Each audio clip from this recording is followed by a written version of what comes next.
Começa agora um programa que traz tudo sobre o livro mais lido em todos os tempos. Apresentamos O Som do Livro.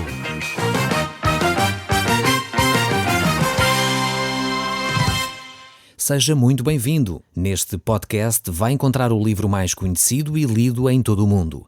Vamos levá-lo numa viagem pela história da humanidade. Este é um audiolivro para si, para a sua família e sociedade em geral. Contextualização e comentários de Paulo Chaveiro. Caro amigo, nós ficamos no último programa, ainda no capítulo 26 do livro dos Atos. E nós vamos continuar a olhar para esse capítulo 26 e vamos fazer a leitura a partir do verso 29. Se você tiver uma Bíblia, eu recomendava então que abrisse no livro dos Atos, capítulo 26, verso 29. Nós vimos ali neste capítulo aqui como o apóstolo Paulo fez o seu discurso diante dos reis que ali estavam e governadores. E de alguma forma ele encerra ali o seu discurso com um desejo no seu coração e também com uma oração. E diz exatamente isso no verso 29. E é o que eu peço a Deus é que, por pouco ou por muito, tanto o rei como todos os quanto aqui estão a ouvir, sejam como eu, mas sem estas correntes. Ou seja, o apóstolo Paulo desejava que aquelas pessoas que ali estavam se ligassem a Deus com tanta intensidade como ele, prontos para servir a Deus em qualquer circunstância, exceto, como ele próprio dizia, exceto as correntes. Ele não pretendia que os reis e os governadores chegassem ao ponto de estar presos por causa de Cristo, mas, no entanto, que tivessem tanta paixão por Deus como ele mesmo tinha. E o próprio rei Agripa, que ali estava antes desta declaração, ele disse: por mais um pouco e convencias-me a fazer-me cristão. Este rei Agripa, de alguma forma, ouviu o sermão de Paulo, ouviu o testemunho que ele tinha dado acerca daquilo que Deus tinha feito na sua vida.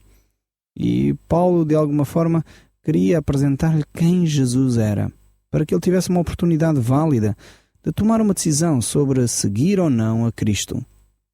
E este rei, de alguma forma, estava pronto, quase, para tomar essa decisão, mas o quase não chega. Quase, podemos dizer, não é nada, pois na realidade ele não pôde experimentar o Evangelho enquanto ele não tomasse essa decisão de seguir a Cristo. Se nós estamos quase a nos tornarmos cristãos, na realidade não nos tornamos. Se estamos quase, dando o exemplo talvez mais prático, se calhar entendo melhor, se estamos quase a receber uma herança, significa que não a recebemos. Se estamos quase a ficar ricos, significa que não ficamos. Se estamos quase a receber um carro novo, significa que continuamos com o carro velho. Então, estar quase é sinónimo de nada, continuarmos na mesma. Ficamos próximos, ficamos à porta, mas na realidade não entramos, não experimentamos aquilo que era realmente possível experimentar. E infelizmente nós constatamos que há muitas pessoas que têm esta atitude do rei Agripa. Estão quase a ser cristãos. São cristãos, mas quase que praticam aquilo que Cristo ensina. Quase que põem em prática os seus ensinamentos. Quase que experimentam a vida e a paz que Deus quer para eles.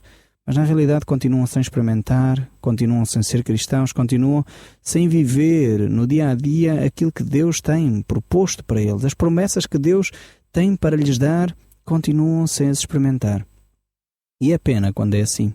Deus tem muita coisa boa para nos oferecer.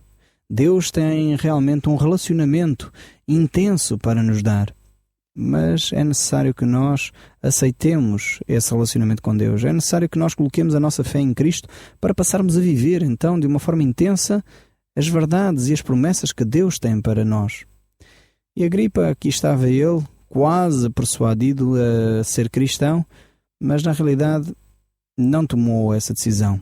Mas vamos olhar um pouco mais para o texto bíblico no verso 30 do nosso livro de Atos, onde nós estamos, neste capítulo 26. E diz assim: então o rei, o governador, Berenice e todos os outros ali presentes levantaram-se e saíram. Conversando depois sobre o caso, concordaram: este homem nada fez que mereça a morte ou a prisão. E Agripa disse a Festo: bem podia ser posto em liberdade se não tivesse apelado a César. Nesta altura, Paulo poderia ter sido posto em liberdade, mas ele tinha feito um apelo para que seja César a julgar a sua questão. E surge então novamente a questão: se Paulo fez bem ou não fazer o apelo a César. Para alguns, pensam que Paulo cometeu um erro ao fazer esse apelo para César. Para outros, Paulo fez o que Deus lhe havia chamado a fazer. Ou seja, Deus tinha comissionado Paulo para anunciar o Evangelho aos governadores e aos reis. E também vemos que Deus tinha dito a Paulo que era necessário que ele fosse a Roma. Então, Paulo realmente estava a cumprir o propósito de Deus para a sua vida. Ao apelar para César, ao apelar para Roma, Paulo realmente fez essa viagem, esse desejo de Deus cumprir-se na íntegra. E então é exatamente aí que verificamos que Paulo de facto não foi posto em liberdade, porque havia um propósito maior para que este apóstolo pudesse pôr em prática. Às vezes, quando nós olhamos para a nossa vida, não percebemos muito bem o que nos está a acontecer. Eu creio que Paulo tinha a plena consciência daquilo que Deus tinha para ele. Provavelmente Paulo não foi surpreendido com o facto de ter que ficar preso mais tempo por causa de Cristo, pois ele sabia que através dessa prisão ele poderia chegar então a falar com César e os governadores de Roma, anunciando assim a Jesus Cristo e a salvação que Deus oferece à humanidade. Muitas vezes nós, quando vivemos situações difíceis, nós o que pedimos é imediatamente: Senhor, alivia-me desta situação. Mas se Paulo tivesse feito isso, talvez Deus poderia ter respondido, mas talvez Deus também não cumpriria todo o propósito que ele tinha para a vida de Paulo. Nós podemos dizer assim que esta viagem de Paulo a Roma é a sua 4ª viagem missionária. Normalmente fala-se das 3 viagens missionárias de Paulo, não se fala desta 4ª viagem missionária de Paulo a Roma. Mas eu creio que, apesar dela ser uma viagem missionária muito diferente das outras 3, creio que é uma viagem extremamente importante e planeada pelo próprio Deus. Paulo apelou para César, para que fosse César a julgar este seu caso. Mas, no entanto, era um processo que eu creio que Deus vinha a conduzir. E é necessário nós entendermos que muitas vezes as circunstâncias que nos rodeiam, as positivas e as negativas, ou aquelas que nós consideramos negativas, muitas vezes vêm para que nós possamos cumprir os propósitos de Deus na nossa vida. Certamente não era agradável para Paulo estar preso. Não acredito muito que ele tivesse desejoso de ser preso. Acho que não era essa a sua intenção. No entanto, ao receber essa prisão, Paulo não ficou amargurado, pois ele entendia o propósito maior de Deus por detrás dessas algemas. E é necessário que muitas vezes nós busquemos em Deus a resposta das situações que nos ocorrem. Nem sempre a vida cristã é um mar de rosas, como se costuma dizer. Por vezes há dificuldades, mas é necessário nós entendermos qual a razão dessas dificuldades. Eu creio que muitas vezes, quando dificuldades surgem na nossa vida, têm o objetivo de nos fazer crescer, de nos fazer pessoas mais próximas daquilo que Jesus Cristo é, pessoas mais parecidas com Jesus. Então, se você está a passar por uma dificuldade, pergunta a Deus qual o objetivo que Deus tem com isso. O que é que Deus quer fazer com essa situação? O que é que Deus lhe quer ensinar com essa situação? Muitas vezes, só depois de muitos meses da situação ter ocorrido, é que nós entendemos os propósitos de Deus para a nossa vida. Outras vezes, até antes que a situação ocorra, Deus nos alerta as razões pelas quais Ele nos vai trazer essas circunstâncias difíceis, porque Ele quer produzir em nós um caráter mais parecido com Cristo, quer produzir em nós mais humildade, quer produzir em nós mais zelo, mais seriedade. Então, muitas vezes, Deus permite determinadas situações para que os seus propósitos se cumpram na nossa vida. Cabe-nos a nós, assim como Paulo, ser obedientes a Deus e vivermos esses propósitos de uma forma integral, compreendendo que a ação de Deus é bem maior do que aquilo que nós muitas vezes entendemos. Então, vamos chegar ao capítulo 27 e vemos a descrição desta viagem. Paulo viaja num navio com muitos outros presos. Esta viagem de Paulo é descrita no mais pequeno pormenor e com muita precisão. Lucas dá-nos de facto uma descrição fantástica desta viagem que o apóstolo Paulo vai fazer até Roma. Chegamos então ao capítulo 27 do livro dos Atos e diz assim o verso 1. Finalmente, fizeram-se preparativos para a viagem por mar até a Itália. Paulo e diversos outros presos foram confiados à vigilância de um oficial chamado Júlio, pertencente ao regimento imperial. Começa então esta viagem rumo à Itália, rumo a Roma. Paulo e os outros prisioneiros foram postos então sob a guarda deste centurião chamado Júlio. Era um guarda extremamente bem treinado, era do regimento imperial. E é possível que Paulo fosse o único prisioneiro, talvez de cidadania romana, não sabemos ao certo. Os outros provavelmente eram criminosos que eram enviados para Roma também, mas que provavelmente iriam ser executados. Muitos deles iriam-se provavelmente tornar gladiadores na arena ou seriam condenados às arenas romanas para lá, de alguma forma, se tornarem, enfim, um espetáculo para os cidadãos romanos, que tinham estes hábitos muitas vezes um pouco estranhos também. Vemos que Paulo então é enviado juntamente com estes prisioneiros para aquele navio. Mas Paulo tinha um propósito de mostrar quem Cristo era àquelas pessoas. E isso iria ter a oportunidade de o fazer. Cristo era esse elemento que integrou a vida de Paulo e veio a fazer toda a diferença no seu dia-a-dia. Ele tornou-se aquilo pelo qual Paulo vivia. Aquilo que ele dizia era Cristo, e Cristo crucificado, e Cristo ressuscitado. Paulo transpirava Cristo, podemos dizer assim. Todas as suas palavras, todas as suas conversas, todos os seus atos eram premiados pelo um desejo de agradar a Cristo.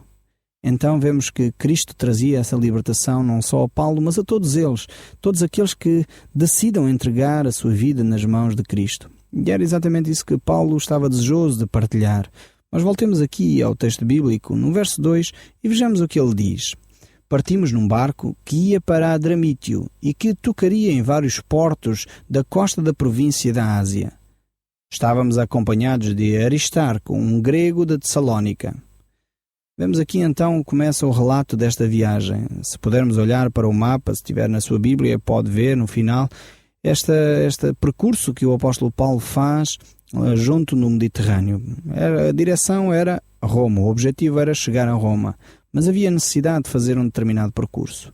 O verso 3 diz, no dia seguinte, quando atracamos em Sidom, Júlio mostrou-se muito amável para com Paulo. Permitiu-lhe que fosse à terra, visitar amigos e receber a ajuda que precisasse. Paulo então tinha aqui muita liberdade de movimento. Vemos que ele certamente tinha sido recomendado, quer por Agripa, quer por Festo, que ele era um prisioneiro com características especiais. Em primeiro lugar, vemos já que ele era romano, portanto, nem todos os prisioneiros tinham cidadania romana. Ter cidadania romana era um facto extremamente importante naquela época. Depois vemos que a acusação não tinha fundamento e já havia vários reis e governadores que tinham dito isso. Então ele estava a ser tratado de facto com muito cuidado. E certamente uma terceira razão é porque as próprias características que Paulo tinha, o seu caráter, a sua maneira de encarar a vida, certamente inspiraria confiança naqueles que estavam a acompanhar este processo. O verso 4 ainda diz: quando dali partimos, apanhamos ventos de proa que tornavam difícil conservar o navio no rumo. Assim seguimos pelo norte de Chipre, entre a ilha e o continente, costeando as províncias da Cilícia e Panfília, desembarcando em Mirra, na província de Lícia. Vemos aqui como, enfim, o autor do livro de Atos, o Lucas, vai tendo muito cuidado ao descrever todo o trajeto que o apóstolo Paulo vai fazendo com esta embarcação. O verso 6 diz: aí o oficial encontrou um barco egípcio vindo de Alexandria e que se dirigia à Itália e fez-nos embarcar nele. Então aqui neste território, vemos aqui neste porto, há uma mudança de navio. Mas voltando aqui, o verso 7 diz assim: após vários dias de navegação difícil, aproximámo-nos por fim de Cnido, mas o vento era demasiado forte e atravessámos por Creta, passando o porto de Salmoné. Esta história aqui que Lucas vai relatando conta então a viagem de Paulo. Uma viagem bastante atribulada, pois naquela altura não era como agora, a viagem fazia-se ao sabor do vento e era necessário apanhar ventos favoráveis de forma a que as embarcações pudessem progredir positivamente no rumo que tomavam. E sabemos como muitos anos mais tarde é que os portugueses ajudaram muito a navegação, desenvolvendo a navegação, enfim, contra o vento, através de técnicas desenvolvidas pelos portugueses. Então, nesta altura aqui, era muito complicado viajar quando os ventos não eram favoráveis. E vemos aqui que Paulo está a viver com os prisioneiros e toda aquela gente essa dificuldade. E Lucas vai relatando então o que vai acontecendo. Muitas vezes as coisas que nós fazemos e vivemos nem sempre parecem assim fáceis de realizar. Aqui encontramos Paulo com grandes dificuldades em chegar a Roma. Mas muitas vezes acontece connosco a mesma coisa. Muitas vezes as situações que nós vivemos são difíceis de ultrapassar. São situações que dão trabalho, são situações que não são feitas logo à primeira, é necessário insistir. E muitas vezes isso faz-nos desistir, faz-nos ficar talvez com dúvidas. Mas será mesmo a vontade de Deus para nós isto? Mas é tão difícil ultrapassar. Talvez Paulo pudesse ficar com as mesmas dúvidas. Mas o facto é, e nós vamos continuar a ler o texto bíblico, ele não ficou com essas dúvidas, apesar das dificuldades que estava a enfrentar. E isto é um desafio para nós. É de facto uma lição que nós devemos tirar da vida de Paulo. Ele era um homem que compreendia os propósitos de Deus e as dificuldades ele as entendia como barreiras a ultrapassar e não tanto como Deus não estar a aprovar a sua ação. Isto é ensinamento. Muitos cristãos acham que as dificuldades são sempre coisas que mostram que Deus não está nelas. E aqui temos o exemplo bem claro de que, apesar de Paulo estar a viver dificuldades, Deus o tinha chamado para ele ir a Roma. Tinha sido Deus que lhe tinha dito que ele deveria ir a Roma. Mas as dificuldades continuavam e eram necessárias serem ultrapassadas. Toda esta situação difícil de tempestades, talvez inseguranças, situações de mudar de barcos, coisas desse tipo, estavam a ser desafios que deveriam ser ultrapassados.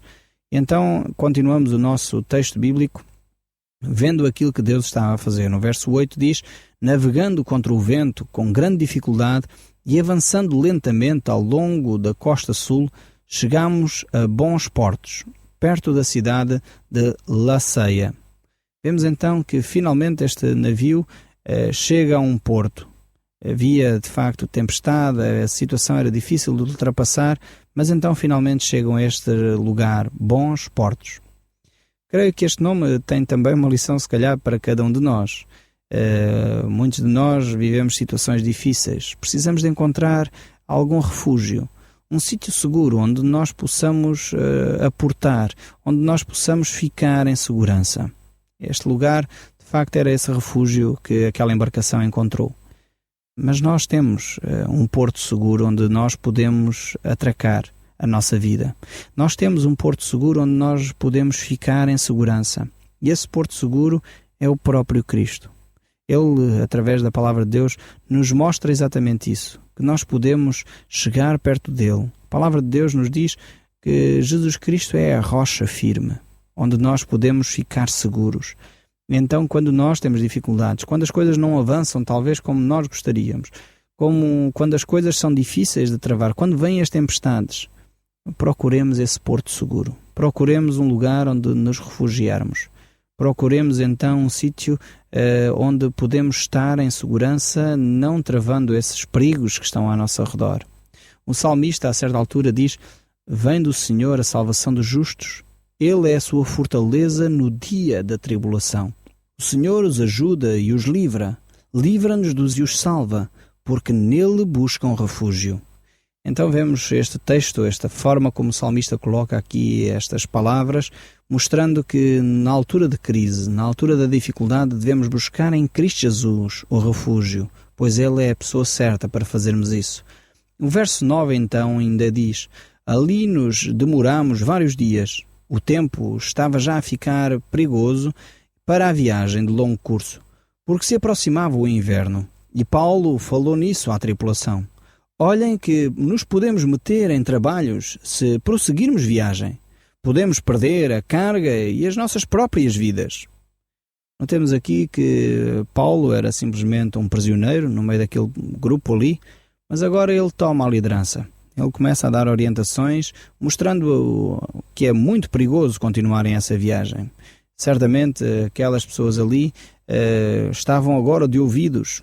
Temos lembrados que era o comandante do navio que deveria tomar essas decisões, assim como o centurião, que ali estava com a responsabilidade de proteger aqueles prisioneiros. Mas Paulo tem a possibilidade de dar a sua palavra. Mas o verso diz: mas os oficiais encarregados de vigiarem os presos davam mais ouvidos ao piloto e ao dono do navio do que a Paulo.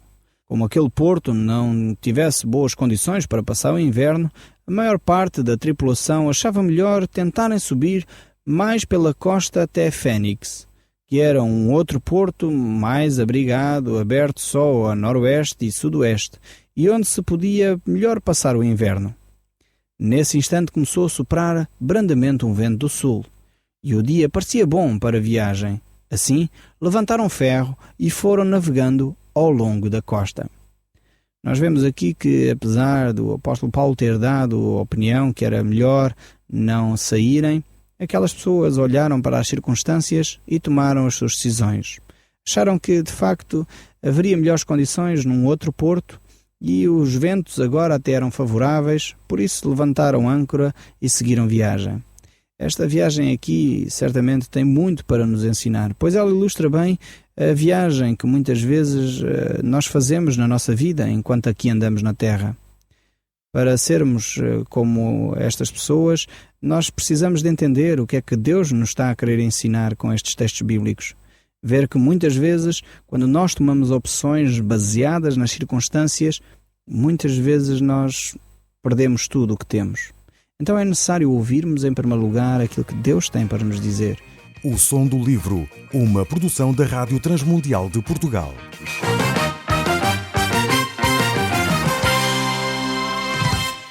RTM. Conhece todos os nossos programas em rtmportugal.org. Uma produção da Rádio Transmundial de Portugal.